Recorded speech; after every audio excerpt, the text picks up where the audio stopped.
Asseyez-vous.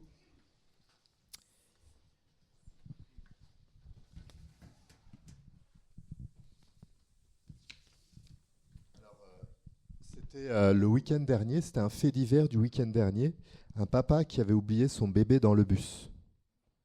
Alors, la plupart d'entre nous diront comment c'est possible, comment un papa a pu oublier son bébé. Peut-être une petite minorité voudra essayer de trouver des circonstances atténuantes. Bon, on ne va pas rentrer dans le débat ce matin, ce n'était pas le but. On va espérer que ça arrive rarement, mais un papa ne se souvient plus de son bébé. Dans l'extrait que nous allons voir ce matin, comme on a au tout début cette phrase « Souviens-toi de Jésus-Christ ». Souviens-toi de Jésus-Christ. Et ce qui est particulier, c'est que ça vient de la deuxième lettre de Paul à Timothée. Donc Timothée qui reçoit cette lettre est pasteur. Donc il y a quelqu'un, Paul, qui écrit à un pasteur pour lui dire « Souviens-toi de Jésus-Christ, n'oublie pas Jésus-Christ, mon cher pasteur ». Ça peut sembler étonnant. Comment un pasteur peut ne pas se souvenir de Jésus-Christ ? Et c'est vrai qu'un pasteur peut s'engager dans plein de choses, être bien actif pour différentes choses, et c'est des choses très bien, mais oublier Jésus. Oublier Jésus. Ça peut vous sembler incroyable, mais c'est possible. Et c'est pour ça que Paul écrit cette lettre à son ami Timothée. Pour encourager Timothée à avoir une perspective, une cohérence. Parce que dans la vie, on peut s'engager en fonction des circonstances bonnes et mauvaises qui se passent. On s'adapte, on fait ça, sans vraiment avoir de but. Et un pasteur doit se souvenir de Jésus-Christ, doit avoir une cohérence et doit savoir où il va. Et voir plus loin que le bout de son nez. La cohérence en Jésus-Christ. Alors ce matin, on continue notre parcours sur la deuxième lettre de Paul à Timothée. Et on continue ce parcours qu'on a intitulé « Lettre à un pasteur ». Et aujourd'hui, c'est à cela qu'on veut réfléchir, la cohérence du pasteur. Une vision, un regard. Malgré les circonstances qui peuvent se passer, bonnes ou mauvaises, est-ce qu'il y a une direction, une perspective ? Et sur quoi la fonder, sur quoi la nourrir ? Et comment elle se concrétise dans l'action, la cohérence. Alors on est à la suite de notre texte de dimanche dernier, donc on est au chapitre 2 maintenant, à partir du verset 8, et on va lire jusqu'au verset 18. Donc du verset 8 jusqu'au verset 18. 2 Timothée 2, 8, 18. Souviens-toi de Jésus-Christ, qui est ressuscité, descendant de David, conformément à l'évangile que j'annonce. C'est pour cet évangile que je souffre, jusqu'à être enchaîné comme un criminel. La parole de Dieu, elle, n'est pas enchaînée pour autant. Je supporte donc patiemment toutes ces épreuves à cause de ceux que Dieu a choisis, pour qu'eux aussi parviennent au salut qui est en Jésus-Christ et à la gloire éternelle qui l'accompagne. Car ces paroles sont certaines. Si nous mourrons avec lui nous revivrons. Et si nous persévérons avec lui, nous régnerons. Mais si nous le réunions, lui aussi nous reniera. Si nous sommes infidèles, lui, il demeure fidèle, parce qu'il ne peut se renier lui-même. Verset 14. C'est cela qu'il te faut rappeler sans cesse. Recommande solennellement devant Dieu d'éviter les disputes de mots. Elles ne servent à rien, si ce n'est à la ruine de ceux qui les écoutent. Efforce-toi de te présenter devant Dieu en homme qui a fait ses preuves, en ouvrier qui n'a pas à rougir de son ouvrage, parce qu'il transmet correctement la parole de vérité. Évite les discours creux et contraires à la foi. Ceux qui s'y adonnent s'éloigneront toujours plus de Dieu. La parole de ces gens est comme une gangrène qui finit par dévorer tout le corps. C'est le cas d'Hyménée et de Philette. Ils se sont écartés de la vérité en prétendant que la résurrection a déjà eu lieu. Ainsi, ils sont en train de détourner plusieurs de la foi. Je vous invite à la prière. Seigneur, merci pour ta parole. Comme on vient de chanter, ta parole veut nous nourrir, Seigneur, pour que nous apprenions à marcher dans tes voies, Seigneur. On vient de le chanter avec cœur, Seigneur. et ton esprit puisse nous aider, Seigneur, puisse nous accompagner dans ces moments, moi pour être un simple porte-parole, mais chacun d'entre nous pour vraiment pouvoir marcher dans tes voies, Seigneur, dans la cohérence avec toi, Jésus-Christ, Seigneur. Accomplis ton œuvre et porte des beaux fruits dans nos vies. Amen. Donc la cohérence du pasteur, où trouver cette cohérence? Et c'est important de préciser que la cohérence n'est pas juste quelque chose de conceptuel, un peu abstrait. Pour un pasteur, et je voudrais dire même pour tout chrétien, la cohérence, c'est une personne, Jésus-Christ. Souviens-toi de Jésus-Christ qui est ressuscité, descendant de David. Donc voilà, Jésus-Christ est appelé à être cette référence pour Timothée, comme pour chacun d'entre nous. Fixons nos regards sur lui. On peut avoir tellement de circonstances dans la vie, on peut être tellement omnubilé par des choses, même bonnes, qu'on peut perdre le fil. Avoir l'impression de courir à gauche, à droite. Souviens-toi de Jésus-Christ. Et c'est ce que Paul dit à son collègue Timothée. Et Timothée aurait pu dire, mais non, mais Paul, on est tous les deux pasteurs, on ne peut pas, Jésus-Christ, d'accord, je connais tout déjà sur Jésus-Christ, quoi, tout, mais je sais, voilà, je sais plein de choses. Il n'y a pas quelque chose de plus costaud que Jésus-Christ? Ça me fait penser il y a quelques temps, il y avait un frère j'avais échangé avec lui, et il m'a dit, mais la grâce, je sais déjà ce que c'est que la grâce. Mais le but n'est pas juste de savoir ce que c'est de le vivre. Et ce qui était étrange, entre guillemets, c'est que quelques semaines après, ce frère m'a dit, oui, j'ai du mal avec ce frère-là, parce que une fois, je l'ai invité à manger chez moi, et il est venu les mains vides. Donc, voilà. Et là, on ne va pas débattre sur le sujet, est-ce que quand on est invité, il faut amener quelque chose ou pas. Ça, c'est un débat que vous pouvez avoir entre vous, mais ce n'est pas notre débat de ce matin. Mais que nous dit la parole? Si l'un de vous a une raison de se plaindre d'un autre, pardonnez-vous réciproquement. Tout comme Christ vous a pardonné, pardonnez-vous aussi. Souviens-toi de Jésus-Christ. Souviens-toi de Jésus-Christ. Et regardez le verset 8. Souviens-toi de Jésus-Christ qui est ressuscité, descendant de David, conformément à l'évangile que j'annonce. C'est pour cet évangile que je souffre, jusqu'à être enchaîné comme un criminel. Donc Paul est en prison au moment où il écrit cette lettre, et on voit pourquoi il est en prison. C'est parce qu'il a fait un délit, un crime, pas du tout. C'est parce qu'il a annoncé l'évangile. Voilà pourquoi Paul est en prison. Et certains à l'époque, et peut-être certains pourraient se poser la question même aujourd'hui, si Paul est serviteur de Jésus-Christ, comment ça se fait qu'il est en prison? Comment ça se fait qu'il a des épreuves, des difficultés, s'il suit Jésus-Christ? Mais si on se souvient de Jésus-Christ, on se souvient de lui. Oui, il est ressuscité, comme dit le verset 8. Oui, il est descendant de David, donc il est un roi. Il règne, c'est vrai. Mais qui dit ressuscité, dit avant mort. Pour pouvoir ressusciter, il faut mourir, c'est logique. Et Jésus a connu la mort. Il a connu les souffrances physiques. Il a connu le mépris. Jésus a connu tout ça. Et se souvenir de Jésus-Christ, c'est se souvenir de cela aussi. Et se souvenir que si nous suivons un Seigneur qui a souffert, il va nous arriver de souffrir aussi. Paul le sait très bien. Et il est en prison à cause de son Seigneur. Et on avait vu les dernières semaines, certains l'avaient abandonné en fait, certains l'avaient abandonné. Certains peut-être ont dit, ouais, Paul il est en prison maintenant, il n'est plus dans le coup. C'est un loser, comme on dirait. Donc laissons tomber. Et c'est vrai que sa capacité d'action est limitée. Sa capacité d'action est limitée. Mais regardez ce que dit Paul. Je souffre jusqu'à être enchaîné comme un criminel. La parole de Dieu, elle, n'est pas enchaînée pour autant.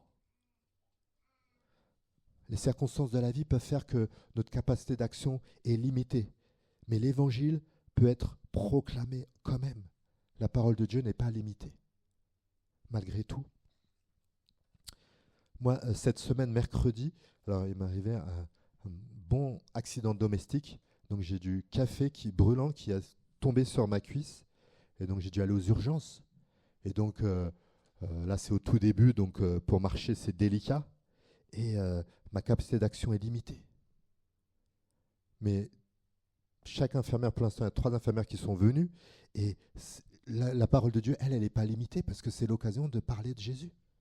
Qu'est-ce que vous faites dans la vie? Je suis prof aussi, mais je suis aussi pasteur. Et on discute. Et je prie pour des occasions d'annoncer l'évangile à ces 3 infirmières. La parole de Dieu n'est pas limitée. Nous, on peut être limité par les circonstances de la vie. Peut-être il y a des freins dans ton période dans laquelle tu vis maintenant, que tu rencontres. Mais la parole de Dieu n'est pas limitée. Et c'est ce que Paul écrira plus tard, ou avant plutôt. Ce qui m'est arrivé a plutôt servi la cause de l'Évangile. En effet, toute la garde prétorienne et tous les autres savent que c'est parce que je sers le Christ que je suis en prison. De plus, mon emprisonnement a encouragé la plupart des frères à faire confiance au Seigneur. Aussi redouble-t-il d'audace pour annoncer sans crainte la parole de Dieu. Paul est en prison. Il n'avait pas prévu cela. Il nous arrive une épreuve qu'on n'a pas prévue. Ça ne faisait pas partie de notre agenda, de notre planning de la semaine. Mais il prie que ce qu'il a vécu puisse servir la cause de l'Évangile. Et déjà, il explique dans ce passage, voilà, tous les gardes ont pu entendre l'Évangile. Il a profité d'avoir ces gardes qui sont là. Il va voir tous les jours des personnes qui ne seraient pas venues dans une église. Il va pouvoir leur annoncer l'Évangile.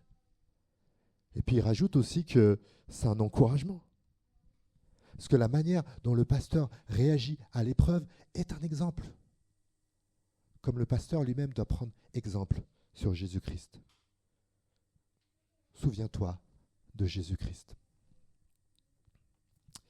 Même quand notre capacité d'action est limitée, l'évangile peut être proclamé. On n'a pas de local, on a prié, plusieurs ont prié déjà ce matin, et même quand on était dans le petit groupe d'intercession avant la célébration, on a prié pour cela. On n'a pas de local et on prie pour ça. Ça limite nos actions, ce qu'on peut faire pour Dieu, bien sûr. Mais la parole de Dieu peut être prêchée. Au mois de décembre, il y a au moins 3 ou 4 occasions où l'évangile va être chanté en français dans la ville. Pas juste ici le dimanche matin, dans la ville.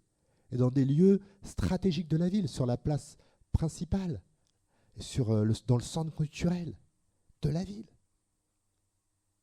Nos capacités peuvent être limitées, mais la parole de Dieu, elle n'est pas enchaînée. Souviens-toi de Jésus-Christ. Et c'est pas tout. Au verset 10, Paul continue en disant « Je supporte donc patiemment toutes ces épreuves à cause de ceux que Dieu a choisis, pour que eux aussi parviennent au salut qui est en Jésus-Christ et à la gloire éternelle qui l'accompagne. » Parce que si on se souvient de Jésus-Christ ressuscité, rayonnant de gloire, qui va régner encore de manière plus belle que son ancêtre David, si on se souvient de lui, on ne peut pas penser Jésus-Christ que pour moi, ou que pour vous, ou que pour nous qui sommes dans cette salle. Jésus-Christ est tellement grand, tellement merveilleux, comme on l'a chanté. Il mérite d'être honoré et adoré par tellement d'autres personnes. Rien que dans notre ville de Chelles, il y a 56 000 habitants. Il mérite cela. Et c'est pas tout. Regardez à la verset 10, il dit, il fait cela, il supporte des épreuves, des difficultés, pour que eux aussi parviennent au salut qui est en Jésus-Christ et à la gloire éternelle qui l'accompagne. L'éternité qui attend de ceux qui suivent Jésus est magnifique, indescriptible. Comment ne pas souhaiter cela pour beaucoup d'autres personnes dans notre ville? Vouloir partager l'évangile, l'évangélisation, en fait, ça devrait être de l'amour. De l'amour. Et on prie pour un local, et c'est vrai, merci Seigneur, pour être plus tranquille, pour être mieux le dimanche matin, pour nos enfants, pour la jeunesse, c'est super. Mais il faut absolument que ce soit aussi pour les dizaines et les dizaines de milliers de Chellois qui ne connaissent pas l'évangile. On ne peut pas aspirer un local que pour nous, pour notre confort, même spirituel, qui n'est pas à négliger bien sûr, hein, mais aussi pour que d'autres puissent parvenir au salut qui est en Jésus-Christ et à la gloire éternelle qui l'accompagne. Souviens-toi de Jésus-Christ. Et dans le passage suivant, il parle de la fidélité de Dieu, parce qu'on pourrait croire que la cohérence, c'est nous qui sommes aux manettes, il faut qu'on soit plus cohérent, mieux, avec une meilleure perspective. En fait, même la cohérence, c'est Jésus, et c'est la fidélité de Dieu qui nourrit cette cohérence. Au verset 11, ces paroles sont certaines. Si nous mourrons avec lui, nous revivrons. Ça peut sembler bizarre, mais en fait, c'est vrai que pour devenir chrétien, déjà, il faut, un jour dans son parcours, il faut avoir reconnu qu'on est mort spirituellement à cause du péché. Et ce n'est pas évident, il faut que Dieu touche nos cœurs. On avait chanté ta parole convainc de péché. Il fallait qu'un jour, Dieu nous convainc, pour nous qui sommes croyants, que avant de connaître Jésus, nous étions morts spirituellement. Et nous avons pris conscience de l'acte d'amour de Jésus qui a payé à la croix pour nous. Et c'est ça, mourir pour revivre, déjà spirituellement parlant, la résurrection spirituelle qu'on a vue en tant que chrétien. Et c'est le symbolisme du baptême. On est dans l'eau comme si on était mort et on ressort de l'eau. Parce qu'on a été ressuscité spirituellement avec Jésus-Christ le jour où nous sommes tournés vers lui. Et le baptême est une symbolisation de ce que nous avons vécu précédemment. Si nous mourrons avec lui, nous revivrons. Mais cet état d'esprit est à cultiver tout au long du chemin. Ce n'est pas juste de, quelque part, comme dirait Jésus lui-même, mourir à soi-même, porter sa croix. Et ce n'est pas évident. Mais c'est ce qu'a fait notre Seigneur et nous sommes appelés à le suivre, à nous souvenir de Jésus-Christ. Une vie cohérente, qui ressemble, qui s'inspire de Jésus. Porter sa croix. C'est même nos projets les plus beaux, les plus estimables. Être prêt à les remettre en question pour Jésus. Pour Jésus. Même notre emploi du temps, qui est si précieux. Être prêt à le remettre en question pour Jésus. Jésus s'est sacrifié pour nous, par amour pour nous, et nous l'imitons en cohérence. Nous imitons Jésus, nous nous engageons pour lui, par amour, par amour. Au verset 12, il est écrit, et si nous, non, à la suite du verset 11, verset 12, pardon, si nous persévérons avec lui, nous régnerons. Donc Jésus n'est pas un chef tyrannique. Peut-être vous avez un chef comme ça au travail, tyrannique sans pitié. Non. Si nous persévérons avec lui, nous régnerons. Se souvenir de Jésus-Christ, c'est avoir cette conviction de plus en plus enracinée en nous que quand on se donne pour Jésus, nous allons être bénis.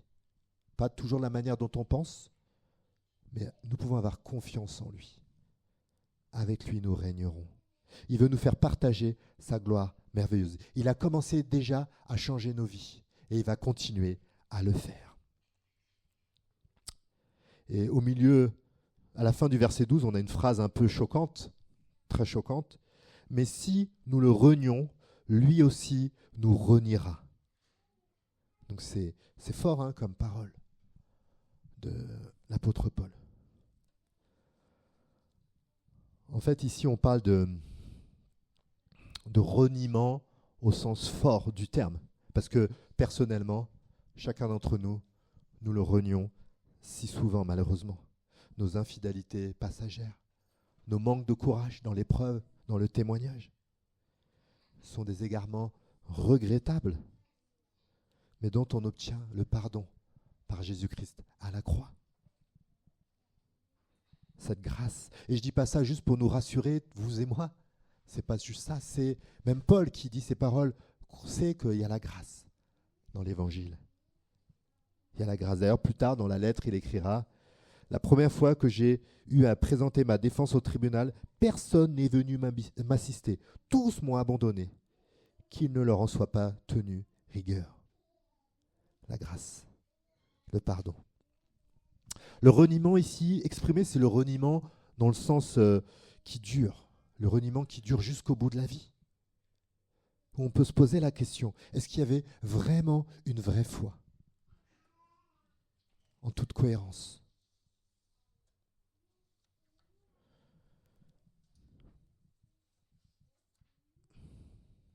Je ne sais pas, alors peut-être que il y a des mamies parmi nous, peut-être que tes petits-enfants t'appellent moins ces dernières années. Peut-être que le chef, pour ceux qui travaillent parmi nous, le chef ne te parle plus de la prime qu'il t'avait promise en cas d'effort. En fait, tous, on a pu expérimenter les limites de la fidélité des autres, et peut-être les autres aussi, c'est pas peut-être, sûrement les autres aussi ont expérimenté les limites de notre fidélité. Dieu, lui, reste fidèle. Verset 13. Si nous sommes infidèles, lui, il demeure fidèle, parce qu'il ne peut se renier lui-même. Et ce verset 13 peut sembler contradictoire avec la partie du verset 12 qu'on a lu juste précédemment. Et quelqu'un pourrait se dire, puisque Dieu est fidèle, je vais faire ce que je veux, parce que de toute façon, Dieu est fidèle. Il ne peut pas se renier. En fait, cette attitude est dure à imaginer pour un vrai enfant de Dieu. On ne persévère pas pour être sûr d'avoir sa place pour l'éternité. On persévère parce qu'on aime Dieu, parce qu'il est merveilleux, il est fidèle. Il est fidèle pour nous accompagner, il est fidèle pour nous encourager, il est fidèle pour nous relever aussi, si besoin. Et il fait cela jusqu'au bout. Il te gardera, comme on a chanté. Et c'est notre amour pour lui qui veut nous encourager à vivre une vie toujours plus cohérente, où je persévère pour mon Dieu, par amour pour lui.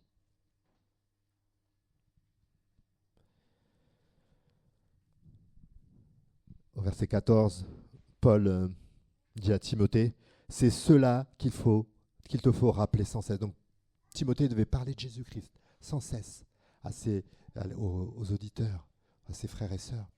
Il devait parler de la fidélité de Dieu. Il devait parler de l'engagement pour Dieu et de la grâce et de la glorieuse éternité qui attend les enfants de Dieu. Il devait parler de ça sans cesse. C'est ce qu'il dit au verset 14. Et c'était un enseignement cohérent.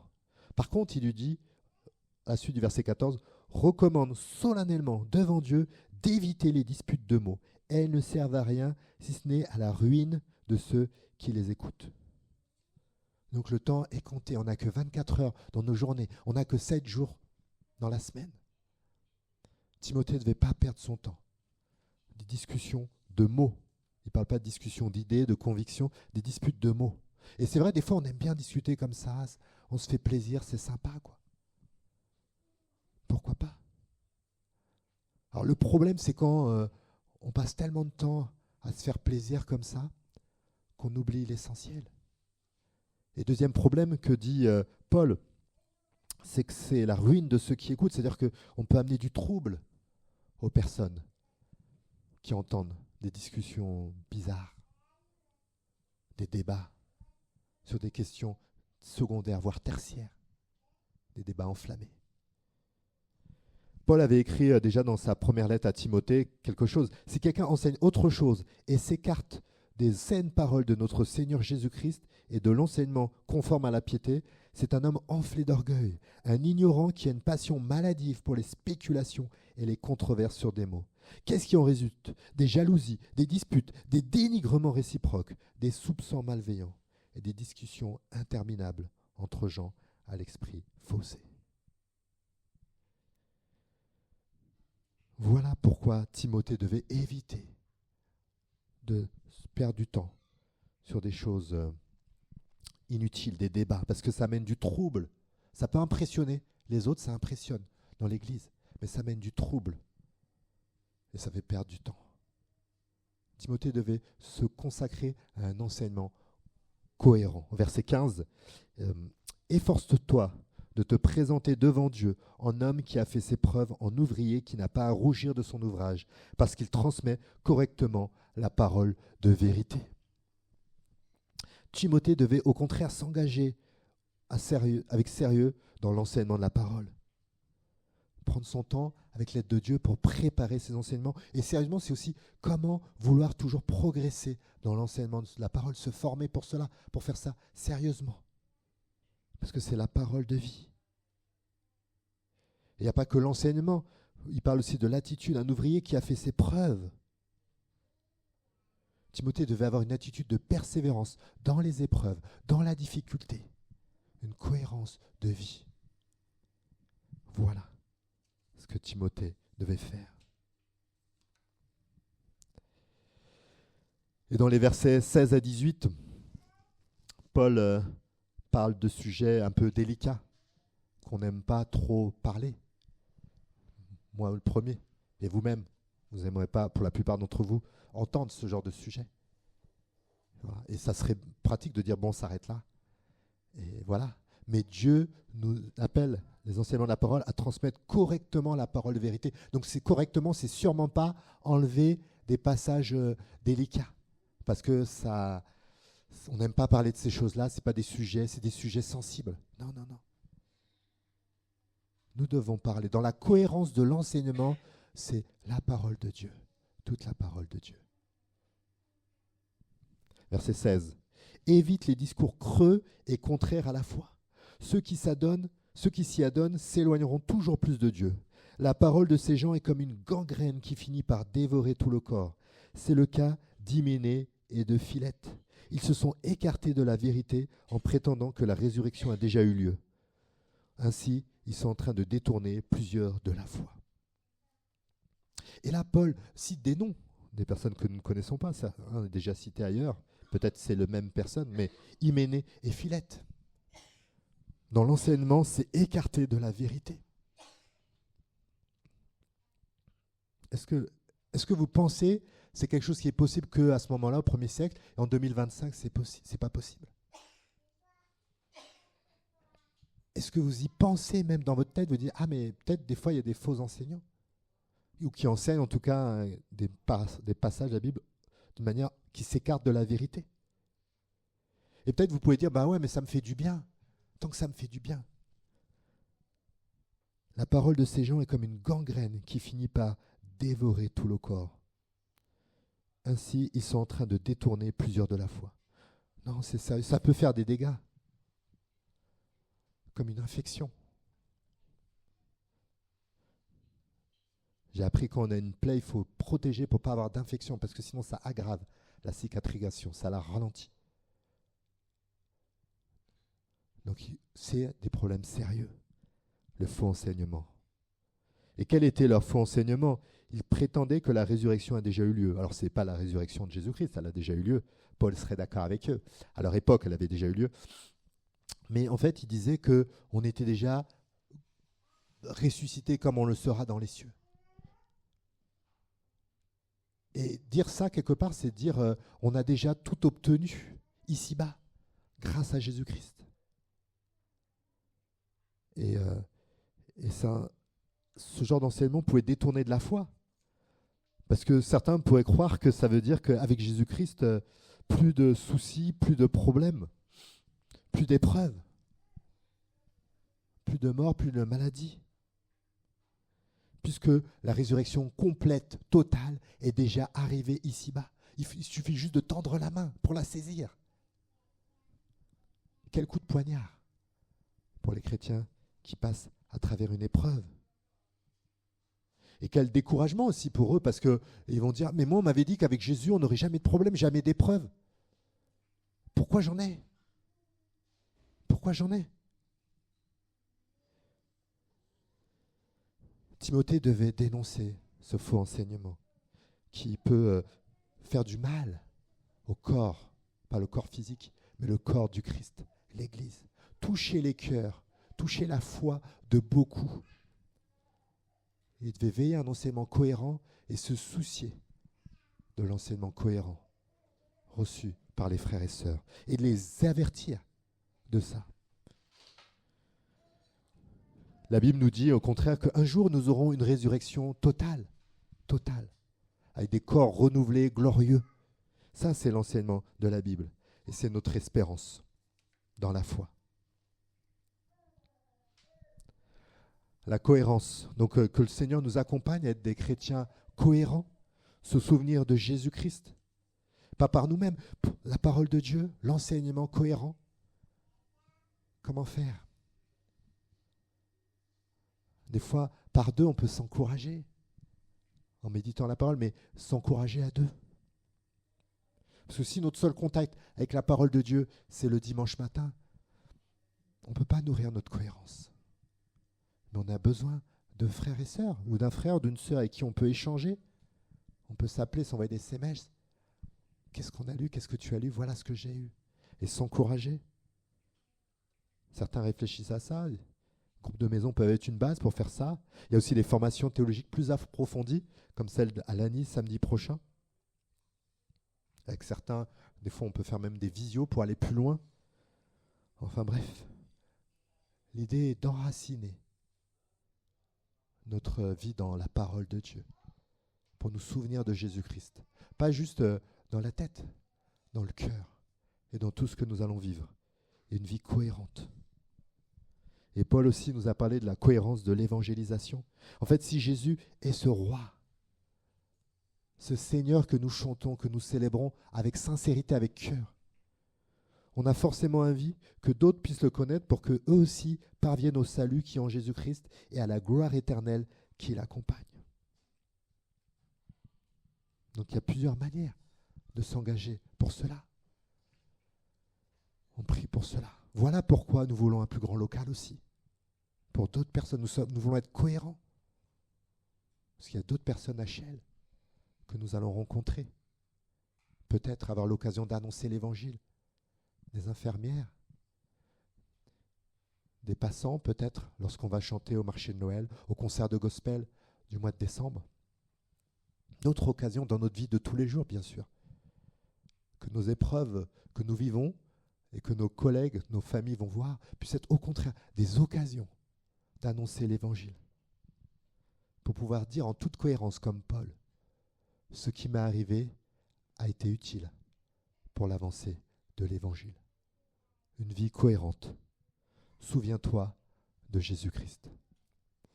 Je vous invite à la prière. Seigneur,